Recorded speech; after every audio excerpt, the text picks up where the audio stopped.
அதிமுக மூழ்கும் கப்பல் என டிடிவி தினகரன் விமர்சித்திருந்த நிலையில் அமமுக என்ற கப்பல் தான் மூழ்குவதாக அதிமுக முன்னாள் அமைச்சர் ஆர்.பி. உதயகுமார் விமர்சித்துள்ளார். எடப்பாடி பழனிசாமிக்கு லாட்டரி யோகம் போல முதலமைச்சர் பதவி கிடைத்ததாக தெரிவித்த தினகரனை 100% விரக்தியில் பேசுவதாக விமர்சித்துள்ளார் உதயகுமார். இங்கே ஒருத்தர் இருக்காரு, யாருன்னு உங்களுக்கு தெரியும். அவர் பத்திரிகையில் விட்டுருக்காரு, எடப்பாடி பழனிசாமின்னு சொல்ல எடப்பாடி ஒரு முழுகும் கப்பல், அதில் யாரும் ஏற மாட்டார்கள், நன்றி மறந்த துரோகியாற்றினால் தான் அதிமுக காப்பாற்ற முடியும். முழுகுகின்ற கப்பல் இல்லப்பா, இது கரை சேருகின்ற கப்பல். இந்த கப்பலில் ஏறினவன் பிழைச்சிக்கலாம், கப்பலில் ஏறாதவன் நடுக்கல்லே போகலாம். யார் நடுக்கல்ல போறான்னு உங்களுக்கே தெரியும். இவ்வளவு பெரிய 50 ஆண்டு மாபெரும் இயக்கம் மூழ்காத கப்பல் இது மூழ்கிடாதுன்னு பேசுறாருன்னா அப்படின்னா தவறாக போய் கொண்டிருக்கிறது தானே, மூழ்கி கொண்டிருக்கிறதுங்கிறது தான் உண்மை. ஒரே ஒரு கேள்விதான் இந்த கருத்தை சொன்ன அமமுக பொதுச்செயலாளர் அவரிடத்தில் பணியோடு கேட்கிறேன். நீங்கள் கட்சி தொடங்கியதற்கு பிறகு உங்களிடமிருந்து வெளியேறியவர்களுடைய எண்ணிக்கை எத்தனை? நீங்கள் கட்சி தொடங்கிய பிறகு உங்கள் மீது நம்பிக்கை வைத்து உங்களோடு வந்து சேர்ந்த ஒரு தொண்டருடைய பெயரை நீங்கள் வெளியிட்டால் அதிமுக பலவீனமாக இருக்கிறதா பலமாக இருக்கிறதா என்பதை நீங்களே புரிந்து கொள்ளுகிற நிலை வரும்.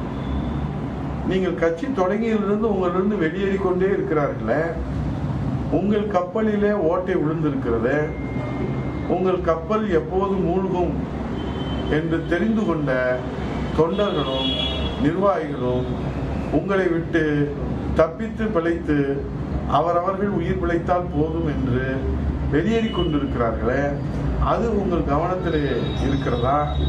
உங்களுக்கு தெரிகிறதா? உங்கள் மீது நம்பிக்கை வைத்து எந்த கட்சியிலாவது இருக்கும், கிட்டத்தட்ட ஆயிரக்கணக்கான கட்சிகள் இருக்கிறது, லெட்டர் பேட் கட்சிகள் இருக்கிறது, பதிவு செய்யப்பட்ட கட்சிகள் இருக்கிறது, தேர்தல் ஆணையத்தால் அங்கீகரிக்கப்பட்ட கட்சிகள் இருக்கிறது, மாநில கட்சிகள் இருக்கிறது, தேசிய கட்சிகள் இருக்கிறது.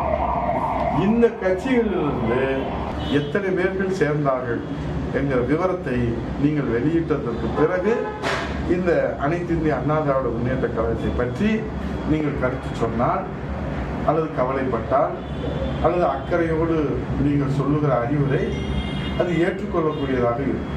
ஆடுகள் நினைகிறதே என்று ஓநாய்கள் கவலைப்படுகிற பழமொழியாகத்தான் இது பார்க்கப்படுகிறது தவிர, உங்களுடைய கட்சி அமமுக தொடங்கிய நாளிலிருந்து இன்று வரை காற்றிலே கரைகிற கற்பூரம் போல் கரைந்து போய்கொண்டே இருக்கிறது.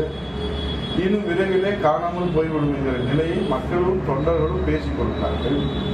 ஆட்சி பொறுப்புல தவழ்ந்து வந்து முதலமைச்சரான ஒரு லாட்டரி சீட்டு யோகம் மாதிரி அந்த பதவியை கொடுத்தவர்களுக்கு துரோகம், 4 ஆண்டுகள் அந்த ஆட்சி தொடர்வதற்கு பாதுகாப்பு தந்தவர்களுக்கு துரோகம் என்று வரிசையாக துரோகத்தை தவிர வேறு எதுவுமே தெரியாத பழனிசாமி இன்றைக்கு துரோகிகள் பட்டியல் எழுதுவது ரொம்ப நகைச்சுவையாக இருக்கிறது.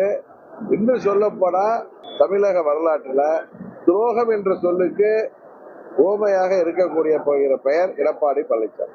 அவர் இந்த கருத்தை சொல்வதற்கு முன்பு யதார்த்தத்தை அவர் புரிந்து கொண்டு பேசுகிறாரா அல்லது புரிந்தும் புரியாதது போல் அவர் பேசி வருகிறாரா?